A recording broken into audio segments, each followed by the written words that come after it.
Hey everybody, this is the fishing reel again. I'm just gonna keep talking here and showing what I'm doing. I have this beautiful Toyota 92 4x4. I think they call them forerunners. And as it so happened, I used it one day, and the next day I didn't have no brakes, so the brake lines actually were so rusted out that it allowed me to move it once, and then I guess it just burst. What I found was it's actually on the other side, but here is where it actually starts. Um, it was actually a brake line burst. It really bursted, and it goes all the way from over here. Obviously, where's this at? Right here. From the what is this? The main brake cylinder, whatever it's called, and it goes all the way up to the dash or below the dash here, behind all these like hoses.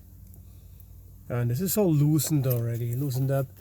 I don't think I'm gonna get it back into there. I'm just gonna do something and let it float somehow. And then here on the other side, from here, it goes just right about here. Go straight down, and this is your passenger side. It goes down here, just behind the wheel. Let's see if I can actually show this. It goes right onto here, and obviously this has some sort of like these curls, but just horizontally going around, and then just going straight up, coming back out here again, going all the way across, being connected over there. I went to Toyota, the local Toyota dealer, and this brake line is discontinued because it's so old already. Here again, it's a 92. I've been referred to aftermarket, which they don't have it either. They said you got to go to a club or something, they might have it. Anyways, this is what I found. So this is obviously down just behind the wheel. This is the curl I was just talking about, and right here is a nice hole. This whole thing is totally rotten out. I found several more lines down there. They look almost like that. They're probably just about to burst. So and then it goes up, and then over here it would go basically across the dash. And if I would lift this up, it would go back down and into the connector, the main brake cylinder, below the steering wheel or in front of the driver's side, if you will. Anyways, so I can get this part. I figured I just bend my own. It doesn't have to be pretty, just have to do the job, going from the left to the right.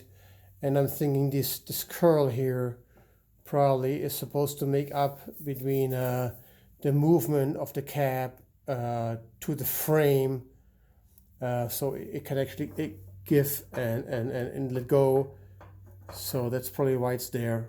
That's the only thing I can think of, since I'm not a mechanic or a brake guy. This is what I got here. I got this from, it's called 4Life. It's as you can see, nickel copper brake line, a high pressure hydraulic line. It comes with all these attachments here, all the fittings. You might have more or less than you need, but it comes with these. And I bought these bending pliers, two bending pliers.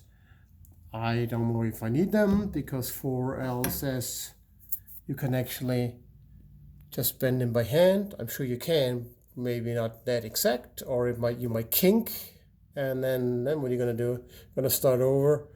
And I have this flare kit here, and please notice it says here double flare. I don't think it comes out really good. Let's see if I get closer. Double flare tool and adapter. So this is specifically a double flare. Don't do a bubble flare There's some other one, I don't know what it's called, like a single flare, double flare, bubble flare.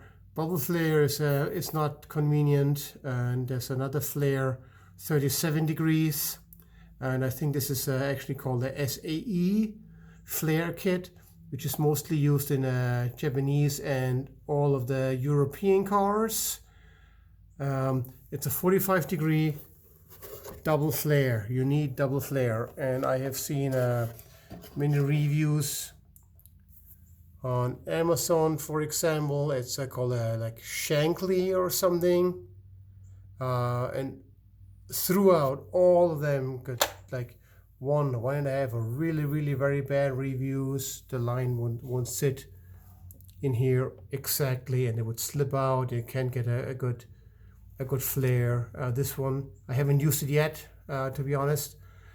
This one, only good reviews. The only thing missing is the tube cutter.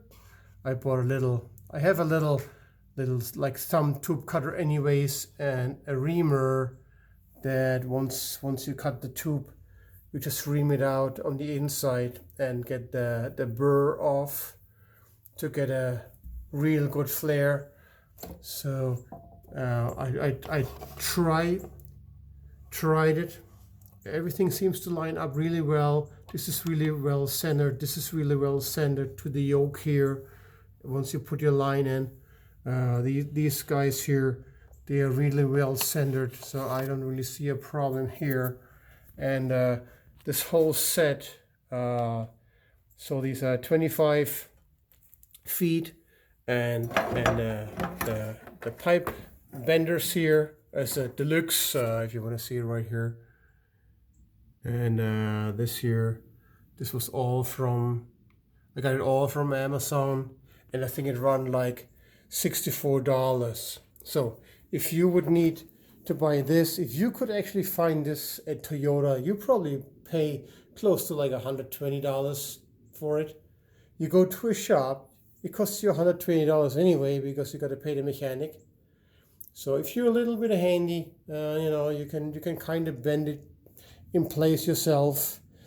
Just like roll this around like a spray can or something. Make sure you got the fittings on first before you flare it. Otherwise, you're out of luck and you're gonna do it over again. So you're losing, like, what is this? Probably 4.5, 5 feet.